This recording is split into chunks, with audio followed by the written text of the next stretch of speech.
Hi, this is value updates YouTube channel. நம்ம channel எக்ஸ்க்ளூசிவாக லா teach பண்ணி எக்ஸ்பிளைன் பண்ணிகிட்ருக்கோம் மக்களுக்காக. சட்டம் அடிப்படையானது அனைவரும் அறிந்து கொள்ள வேண்டும் என்பதற்காக நம்ம அதை பதிவு பண்ணிகிட்ருக்கோம். நம்மளுடைய வேல்யூ அப்டேட் சேனலை சப்ஸ்கிரைப் பண்ணாதவங்க சப்ஸ்கிரைப் பண்ணுங்கள், ஷேர் பண்ணுங்கள், கமெண்ட் பண்ணுங்கள், லைக் பண்ணுங்கள். ஆல்ரெடி சப்ஸ்கிரைப் பண்ணியிருந்தீங்கன்னா உங்கள் ஃப்ரெண்ட்ஸுக்கு சோஷியல் மீடியாஸ்லாம் ஷேர் பண்ணுங்கள், சட்டம் தெரிஞ்சுக்கிடட்டும். இன்றைக்கி ஒரு வழக்கு, அதாவது இந்த வழக்கில் முக்கியமாக எல்லாரும் தெரிஞ்சு கொள்ள வேண்டியது யாருன்னு பார்த்தீங்க அப்படின்னா, அடுக்குமாடி குடியிருப்பு கட்டிடத்தில் உள்ளவங்க தெரிஞ்சு கொள்ளணும். அதாவது இந்த தலைப்பு என்னன்னு பார்த்தீங்கன்னா, கழிவுநீர் சுத்திகரிப்பு வசதி அடுக்குமாடி வீடுகளில் கட்டாயம் அப்படின்னு சொல்லி மாசு வாரியத்திற்கு தீர்ப்பாயம் உத்தரவு பிறப்பித்திருக்கு. இது என்ன வழக்கு அப்படின்னு சொல்லி பார்க்கலாம். அதாவது சென்னையில் அடுக்குமாடி குடியிருப்பு வளாகங்களில் கழிவுநீர் சுத்திகரிப்பு வசதிகள் இருப்பதை தமிழக மாசு கட்டுப்பாட்டு வாரியம் உறுதிப்படுத்த வேண்டும் என தென்மண்டல பசுமை தீர்ப்பாயம் உத்தரவிட்டு உள்ளது. செங்கல்பட்டு மாவட்டம் செங்குன்றம் பகுதியில் உள்ள அடுக்குமாடி குடியிருப்பு வளாகத்தில் கழிவுநீர் சுத்திகரிப்பு நிலையம் இல்லை. இதனால் நிலத்தடி நீர் மாசடைகிறது, காப்பு காட்டுக்கும் பாதிப்பு ஏற்பட்டு உள்ளது என கூறப்படுகிறது. எனவே செங்குன்றத்தில் உள்ள அடுக்குமாடி குடியிருப்பு வளாகத்தில் கழிவுநீர் சுத்திகரிப்பு நிலையம் அமைக்க உத்தரவிட வேண்டும் என சுந்தர் மூர்த்தி, சரஸ்வதி கோபாலன், பிரியா கோபாலன் ஆகியோர் 2022 தீர்ப்பாயத்தில் மனு தாக்கல் செய்தனர். அதாவது தீர்ப்பாயம் அப்படின்னா என்ன தீர்ப்பாயம் பார்த்தீங்கன்னா, பொல்யூஷன் கண்ட்ரோல் போர்டுக்குன்னு சொல்லி பசுமை தீர்ப்பாயம் ஒன்று இருக்குது. இது பொல்யூஷன் கண்ட்ரோல் போர்டுக்கு கீழேயும் வரும். இந்த பசுமை தீர்ப்பாயத்தில் தான் இந்த மனுவை தாக்கல் பண்ணியிருக்காங்க.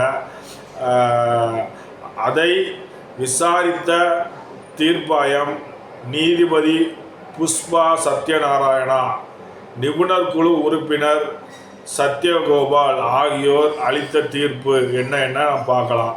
மனுதாரர்கள் குறிப்பிட்ட அடுக்குமாடி குடியிருப்பில் கழிவுநீர் சுத்திகரிப்பு நிலையம் உள்ளிட்ட வசதிகள் ஏற்படுத்தப்பட்டு உள்ளதா அரசு தரப்பில் கூறப்பட்டுள்ளது.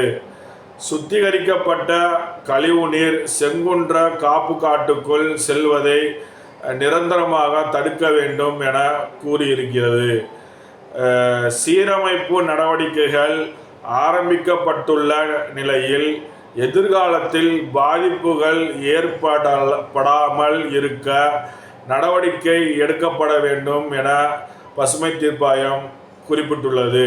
வடிகால் வசதி இருப்பதை நீர்வளத்துறை உறுதி செய்ய வேண்டும். சம்பந்தப்பட்ட அடுக்குமாடி வளாகத்தில் ஆய்வு மேற்கொண்டு கழிவுநீர் சுத்திகரிப்பு வசதிகள் இருப்பதை தமிழக மாசு கட்டுப்பாட்டு வாரியம் உறுதிப்படுத்த வேண்டும் என தீர்ப்பாயம் கூறியிருக்கிறது. இவ்வாறு இதில் பின்வருமாறு என்னென்ன இதை பின்பற்ற வேண்டும் என தீர்ப்பாயம் கூறியிருக்கிறது என்று நாம் பார்க்கலாம். அதாவது முதலாவதாக, பொது கட்டட விதிகளின் அடிப்படையில் 50 வீடுகளுக்கு மேல் வீடுகள் உள்ள அடுக்குமாடி குடியிருப்புகளில் கழிவுநீர் சுத்திகரிப்பு நிலையங்கள் அமைக்க வேண்டும்.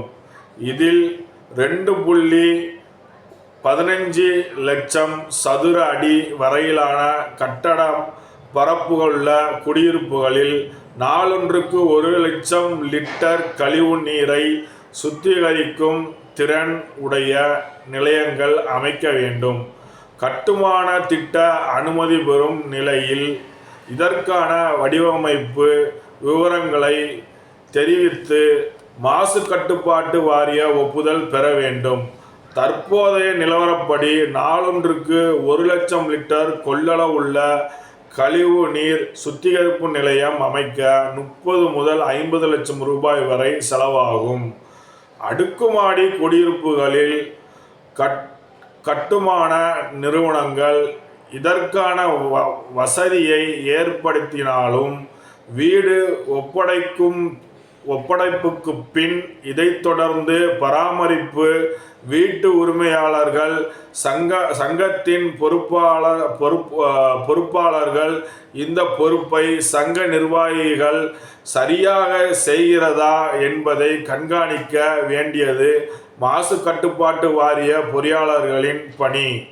இதற்காக தொடர் பராமரிப்பு மற்றும் சுத்திகரிப்பு செய்யப்பட்ட நீரை மறுபயன்பாட்டிற்கு உட்படுத்துவது போன்றவற்றின் பிரச்சனைகளை ஏற்படுத்துகின்றன என்று இந்த தீர்ப்பாயம் கூறியிருக்கிறது. அதாவது ஒரு 50 வீடுக்கு மேலே இருந்தாலே அதாவது எஸ்டிபின்னு சொல்லுவாங்க, சீவேஜ் ட்ரீட்மெண்ட் பிளான்ட்டு. அந்த சீவேஜ் ட்ரீட்மெண்ட் பிளான்ட் நிறுவப்பட வேண்டும். 2.1 லட்சம் லிட்டர் அளவுக்கு சதுரடி பரப்பளவு இருந்தால் எவ்வளவு அகலத்துக்கு எவ்வளோ இதுக்கு கட்ட வேண்டும் அப்படிங்கிறது குறிப்பிடப்பட்டிருக்கிறது. என்ன அதாவது நாளொன்றுக்கு 1 லட்சம் லிட்டர் கழிவுநீர் சுத்திகரிக்க திறன் உடைய ஒரு சுத்திகரிப்பு எஸ்டிபியை நிறுவ வேணும். அதாவது இதுக்கு 2.15 லட்சம் சதுர அடி வரையிலான கட்டடம் கட்டியிருந்தால் 1 லட்சம் லிட்டர் சுத்திகரிப்புக்கு தேவைப்படும். அதனால் சட்டப்படி 1 லட்சம் சுத்திகரிப்பு இது பண்ண வேண்டும், கட்டியிருக்க வேண்டும்னு சொல்லுது. கட்டுமானங்களை அடிக்கடி மாசு கட்டுப்பாட்டு வாரியம் போய் இன்ஸ்பெக்ட் பண்ணணும் அப்படின்னு சொல்லுது. மற்றொன்று என்னென்னா, ஒரு சுத்திகரிப்பு ஆலை கட்டணும் அப்படின்னா 30லேருந்து 50 லட்சம் வரைக்கும் செலவாகும் அப்படிங்கிறது சொல்லுது. அதுக்கப்புறம் என்ன சொல்லுதுன்னு பார்த்தீங்கன்னா, அதனுடைய சங்கம் தான் அதை சரியாக இருக்குதா என்று பார்க்க வேண்டும், அதை சரியான முறையில் நடத்த வேண்டும். சட்டப்படி சங்கம் எஸ்டிபிஐ செயல்படுத்த வேண்டும் அப்படிங்கிறத சொல்லியிருக்குது இந்த இதில். பின்பு தொடர்ச்சியாக என்ன சொல்லுது அப்படின்னு பார்த்தீங்கன்னா, சுத்திகரிப்பு தண்ணீர் வெளியே எங்கேயும் விடக்கூடாது, உள்ளேயே அந்த தண்ணீரை யூஸ் பண்ணிக்கிறதுக்கு உண்டான வசதிகளை செய்து கொள்ள வேண்டும் அப்படின்னு சொல்லி தீர்ப்பாயம் உத்தரவிட்டிருக்காங்க இந்த வழக்கில். இது முக்கியமான வழக்கு. அதாவது சீவேஜ் ட்ரீட்மெண்ட் பிளான்ட் உடைய அடிப்படையான ஒரு விஷயத்தை இந்த வழக்கில் சொல்லியிருக்காங்க.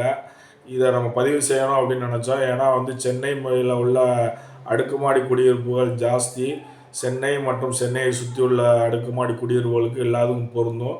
எதுக்கும் பொருந்தும் அப்படின்னா, 50 வீடுகளுக்கு மேல் இருந்தால் எஸ்டிபி, அதாவது சீவேஜ் ட்ரீட்மெண்ட் பிளான்ட் கண்டிப்பாக அமைக்க வேண்டும்.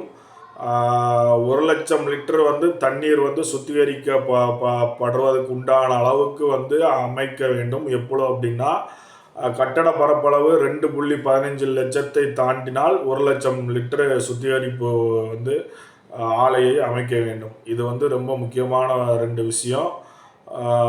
இது நம்ம பதிவு செய்யணும் அப்படின்னு நம்ம விரும்பணும். அதனால் பதிவு செய்கிறோம்.